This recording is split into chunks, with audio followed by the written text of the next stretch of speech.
Satranio sekarang dah tak laku dah. Ya, betul dah tak laku. Nak dibandingkan dengan harga yang masa dia keluar tu puluhan ribu. Sekarang 11,000 pun belum tentu lagi boleh jual. Tetapi kalau dah dikonsepkan macam ni, korang tengok dia punya warna dia. Dia punya padanan rim SSR Type C dia. Yang paling menerjekan kalau dulu orang takut guna enjin Kempro, tapi dia terus tukar kepada enjin Myvac. Tak cukup dahsyat, dia tambah tebur bang. Dia tambah tebur. Tengok, kalaulah macam ni punya rupa, 20,000, 25,000 pun mungkin boleh laku. Tapi banyaklah juga modifikasi yang dah kena buat.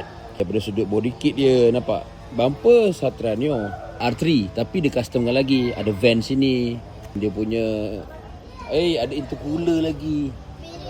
So ni di antara setup Satranio yang boleh naikkan harga semula. Jadi orang yang pakai Satranio kat luar tu rasa kecil hati ataupun rasa sedih harga kereta dah jatuh, cuba setup macam ni. Aku rasa 10,000 boleh dapat lagi, ataupun mungkin lebih 20,000 harga untuk sebuah kereta yang macam ni. Apa pendapat korang? Okey tak Satranio ni? Dengan kata sempit sikit. Alamak.